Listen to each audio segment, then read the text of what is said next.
BTech, BBA మరియు MBA కోర్సులు 15+ years experience ఫ్యాకల్టీతో పాటు placement guarantee. Kishkinda university, Ballari. నమస్తే రమగారు. నమస్తే జయ. రమగారు, దేవుని ఫోటోలు, ప్రతిమలు కానీ ఫోటోలు కానీ, ముఖ్యంగా ఫోటోల గురించి మాట్లాడుకుందాం. వీటికి కూడా సపరేట్గా ఒక దిక్కు, ఇటువైపుగా ఉండాలి, ఇటువైపు పెడితే ఇటువైపు చూస్తున్నట్లుగా ఉండాలి, అలాంటి లెక్క నియమాలు ఏమన్నా ఉంటాయండి? అంటే మనకి మామూలుగా ఒక మాట చెప్తారు, ఏదైనా పని అవ్వలేదనుకో, అవదు, తూర్పు తిరిగి దండం పెట్టే అంటారు. దండం పెట్టే అంటే ఇంకా అవ్వదని కాదు, అయ్యేందుకు ఒక అవకాశం కనపడుతుందని. ఆగిపోయి అది నెగిటివ్గా కాదా? ఇంకేముంది, తూర్పు తిరిగి దండం పెట్టడమే అంటాం. అది అవ్వకపోయినా పర్వాలేదు, నీకు ఒక ఏమంటారు, ఒక పోనీలే అన్న భావన వస్తుంది తూర్పు తిరిగి చూడడం వల్ల. రెండోది, అది మళ్ళీ ఓపెన్ అయ్యే అవకాశం వస్తుంది. రెండోది, తూర్పు తిరిగితే ఎవరుంటారు తూర్పున? సూర్య భగవానుడు. సూర్యుడి వైపు చూడాలి మనం.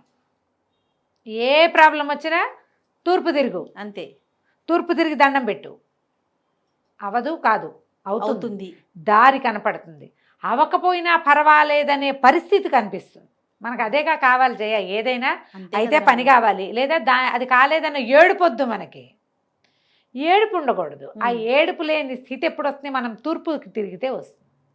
మీ దేవుడి పటాలన్నీ తూర్పు గోడకి పెట్టుకోండి, దేవుడి మందిరాన్ని తూర్పు గోడకి చేర్చి పెట్టుకోండి. అప్పుడు మీరు తప్పనిసరిగా తూర్పుకే తిరిగి దండం పెడతారు. ఇప్పుడు తూర్పు గోడ ఇది అనుకో, నా ఎదురుగుండది. నేను దండం పెట్టాలంటే నేనేం చూస్తా? దేవుణ్ణి చూస్తా. తర్వాత నేను చూసే దిక్కేది తూర్పు దిక్కు. అది మన పాయింట్. దీనికి వాస్తు కాదు, చిన్న కామన్ సెన్స్. మామూలుగా మనం దేవుణ్ణి ఈశాన్యంలో పెట్టుకోవాలి అని చెప్తారు. ఈశాన్యంలో నీరు ఉండాలి, దేవుడి మందిరం, దేవుడి దేవతార్చన ఈశాన్యంలో ఉండాలి, ఆగ్నేయంలో వంటిల్లు. లెక్క ఇంతే, సింపుల్. అవునండి. నైరుతిలో బెడ్రూమ్ ఉంటుంది, వాయువ్యంలో పిల్లల రూమ్స్ అలాంటివి ఉండొచ్చు, గోశాల అవి కూడా వాయువ్యంలో ఉండొచ్చు. ఇది లెక్క. ఈ లెక్క ప్రకారం మనకి అందరి ఇళ్లలో పర్ఫెక్ట్ ఈశాన్యాలు కుదురుతాయంటావు? ఇప్పుడు ఎక్కడండి అసలు అవకాశాలే దొరకట్లేదు. అపార్ట్మెంట్లలో కుదరవు అసలు. దిక్కులు ఎక్కడ విదిక్కులుగా క్రాస్గా అడ్డదిడ్డంగా ఉండే ఇళ్ళు కూడా అవి కూడా ఉంటాయి. ఈజీగా మీద ఏంటంటే తూర్పు గోడ. ఇంకా ఏదైనా పర్ఫెక్ట్ దిక్కు ఇక్కడ పెట్టుకోవాలని చెప్తారు పెద్దవాళ్ళు. ఇప్పుడు పెద్దవాళ్ళు ఎవరినో పిలిచి అడగలేం మనం, ఖర్చు అవుతుంది. ఒకటి దొరకరు. వాళ్ళు చెప్పినవి మనం చేయలేకపోతాం.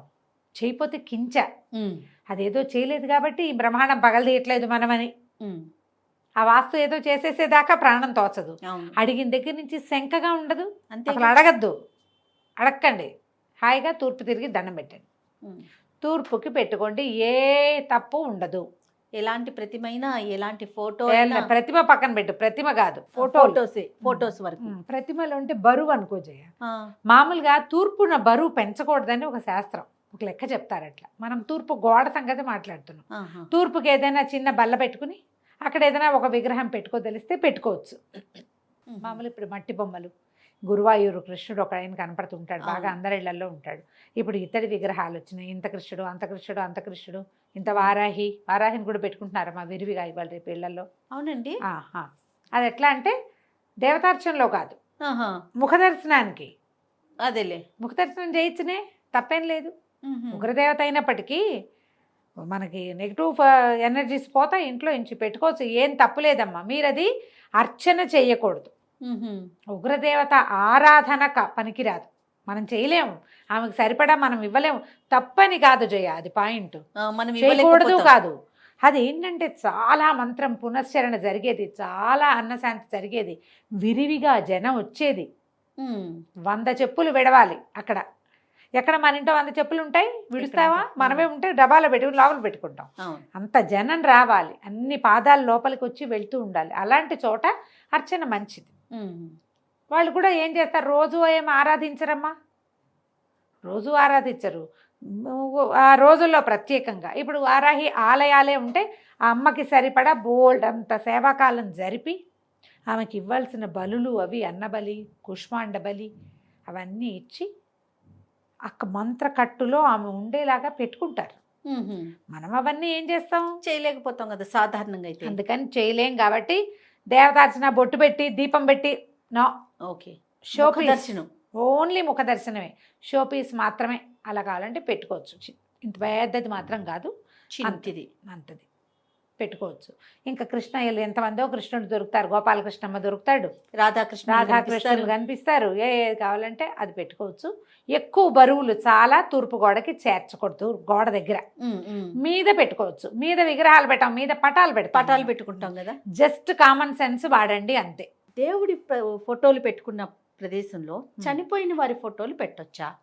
నేను చాలా ఇళ్లలో చూసానండి, అక్కడ పెట్టి వీళ్ళు కూడా అంటే ఎందుకు లాజిక్ ఎలా ఆలోచిస్తారంటే చనిపోయిన వారు దేవుడితో సమానం, దేవుడి దగ్గరికి వెళ్ళి కలిసిపోయారు కాబట్టి వీటితో పాటు ఆ ఫోటోలకు కూడా దండేసి అగరబత్తి వెలిగించి పూజ చేస్తూ ఉంటారు. ఇది కరెక్టేనంటారా? మరి మనోభావాలు దెబ్బతింటాయేమో నేను చెప్పలేను, కానీ మానవులుగా చనిపోయిన వాళ్ళు ఎవరు దేవుళ్ళు కారు, దేవుళ్ళ దగ్గరికి వెళ్ళరు.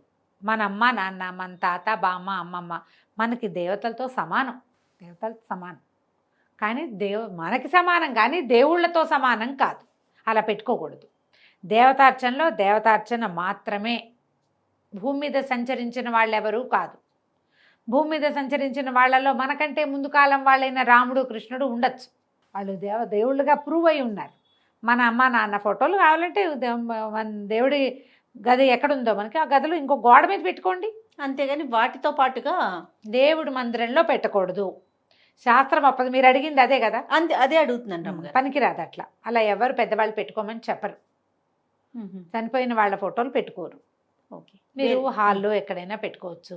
ఓ పువ్వులు దండేయచ్చు. అమ్మ ముందు ఫోటో పెట్టుకుంటే పూజ చేస్తేనే, పూజ అంటే ఏంటి, దేవుడికి చూపించినట్టు పంచోపచారాలు చేస్తామా, షోడశోపచారాలు చేస్తామా? వీళ్ళకి ఏమి చెయ్యము. కానీ మనం అక్కడ పెట్టుకున్నప్పుడు అందరితో పాటు చేయి చూపిస్తాం కదా. అవును, అది పనికిరాదు. మీరు శ్రద్ధగా చేయవలసింది ఏంటంటే మీ అమ్మా నాన్నలకి చెడ్డ పేరు తేకండి, పేరు నిలబెట్టండి మొదటిది. రెండోది, ఈ సంక్రమణం అప్పుడు కానీ లేకపోతే మహాలయ పక్షాలప్పుడు కానీ వాళ్ళని తలుచుకుని వాళ్ళకి కాస్త నీరు వదిలిపెట్టే మార్గం, కాస్త స్వయంపాకం ఇవ్వటం, వాళ్ళ పేరుతోటి ఏదో ఒక క్రియ మీ గృహాచారాలని బట్టి నేను చెప్పిందే చేయాలంటలా. మీ పద్ధతిలో ఏ ప్రకారం చేస్తారో జ్ఞాపకార్థాలు చేస్తారు కదా, జ్ఞాపకార్థం చేయండి. ఓకే, వాళ్ళ పేరుతోటి ఎవరికైనా ఓ 100 రూపాయలు ఇవ్వండి, ఓ పుస్తకం కొనిపెట్టండి, చదువుకునేందుకు అవకాశం ఇవ్వండి, ఓ పెళ్ళి అవుతుంటే ఓ 10,000 ఇవ్వండి, అక్కడ ఎక్కడైనా అన్నదానానికి ఇవ్వండి. అది చేస్తే మీ పితృదేవతలకి మోక్షం కలుగుతుంది. వాళ్ళు దేవతలు ఉండే స్థానానికి వెళ్ళగలిగే అర్హత సంపాదించుకుంటారు మీరు చేసే ఈ పనుల వల్ల. పటాన్ని తీసుకెళ్లి దేవతలను దేవుళ్ళ ఫోటోల్లో పెట్టేయటం వల్ల మనం సాధించేదేం లేదు, దోషం ఉంటుంది కాస్త. అది చెయ్యొద్దు. ఓకే, లెక్క ప్రకారం అయితే చేయకూడదు. ఓకే రమ్మ గారు, ఇంకొక సందేహం అండి. ముఖద్వారానికి అంటే ఇంటి గుమ్మానికి పైన వినాయకుడు ప్రతిమలు, వినాయకుడి ఫొటోస్, ఆంజనేయ స్వామి ఫోటోలు, ఇట్లా రకరకాల ఫొటోస్ పెట్టుకుంటుంటారు స్వామి వారిలో. సాధారణంగా అలా పెట్టుకునే వాళ్ళందరూ ఏదో ఒక బోధతోటి పెట్టుకుంటారు. ఏ గురువు గారు తరచూ దిష్టి తగులుతోంది అట్లా అని, లేదా ఇంట్లో ఏదైనా గ్రహపీడలు ఉన్నాయి అలా అన్నప్పుడు, మనకే ఎంతసేపు నరదిష్టి తగిలిస్తుంది ఇలాంటి భావాలు ఉన్నప్పుడు ఈ కళ్ళ దిష్టి వినాయకుడని, ఆంజనేయ స్వామిని ఇలా పెట్టుకుంటున్నారు ఇప్పుడు. గురువుగారులు చాలా మంది చెప్తారమ్మా అట్లా అని, ఓకే ఓకే పెట్టుకోండి పైన అని. ఒక ఆంజనేయ స్వామి, ఆయనకి మందారమాల వేయటం, వినాయకుడు ఏదైనా కింద వీధి శూలం దీన్ని అనుమానం ఉంది అప్పుడు వినాయక విగ్రహాలు పెడతారు కదా, అట్లా పైన పెట్టుకోవచ్చు. కన్స్ట్రక్షన్ లో ఉన్నప్పుడు కీర్తిముఖుడిని పెడతారు. ఓ రాక్షస మొహం లాగా ఉంటుంది కదా, ఎక్కడైనా చూసుంటావు నువ్వు. ఈ రోడ్ల మీద అవి ముఖాలు ఉన్నవి మాస్కులు లాంటివి కూడా అమ్ముతారు. కన్స్ట్రక్షన్ లో ఉన్నప్పుడు కీర్తిముఖుడిని పెడతారు. కన్స్ట్రక్షన్ అయిపోయి మనం గృహప్రవేశం చేశాక గుమ్మడికాయలు కట్టుకుంటారు, దిష్టి తగలకుండా. నెగిటివ్ ఎనర్జీస్ని తీసుకుంటాయి అవన్నీ. అవంతా పూర్వకాలం నుంచి వస్తున్నవే. మీరు ఏదైనా పెట్టుకోదలిస్తే ఒక పెద్ద పటంగా అక్కడ చిన్నది ఏదైనా పెట్టుకోవచ్చు, అంత తప్పేం లేదు. అయితే ఇంకోటి ప్రత్యేకంగా చెప్తాం. ఇవాళ రేపు చాలా మంది అడుగుతున్నారు, నీకు దగ్గరికి ఈ ప్రశ్న వచ్చి ఉండదు, దక్షిణామూర్తిని ఇంట్లో పెట్టుకోవచ్చా, ఎక్కడ పెట్టుకోవాలి? ఓకే, దక్షిణామూర్తి అంటే గురువు కదా ఆయన, చాలా అద్భుతమైన ఫలితాన్ని ఇస్తాడు. దక్షిణామూర్తి దర్శనం మంచిది అని చెప్తారు. అందుకని మేధో దక్షిణామూర్తిని తెచ్చుకోమంటారు. కాలు ఎత్తి రెండో కాలు మీద వేసుకుంటారు. ఇది మనం దక్షిణ ముఖంగా పెట్టుకోమని ఎప్పుడో 20-25 ఏళ్ల క్రితం ఓ గురువుగారు ఎవరో చెప్పారు. మా ఇంట్లో దక్షిణామూర్తి ఫోటో హాల్లో దక్షిణ ముఖంగా పెట్టుకున్నాం మేము. ఫోటోనే అది, మేము ప్రతిమా విశేషాలు ఏమి కాదు, ఒక అంత పిక్చర్. దాన్ని దక్షిణముఖంగా చూసేలా పెట్టుకుంటే ఇంట్లో ఉన్న పిల్లలకి నాలెడ్జ్ పెరుగుతుంది, మనకి జ్ఞానం కలుగుతుంది. ఇప్పుడు ఇందులో GK, general knowledge, current affairs తెలియటమే కాదు, నేను ఎవరనే జ్ఞానం తెలియటం చాలా అవసరం కదా. ఆత్మజ్ఞానం కూడా కలుగుతుంది. ఓ రోజులో వచ్చేది కాదు, అవకాశం ఉంటే దీనివల్ల అది కూడా లభిస్తుంది. పిల్లలు చదువుకునే పిల్లలు అలా ఉన్నప్పుడు మనం మేధో దక్షిణామూర్తిని తెచ్చుకోవచ్చు.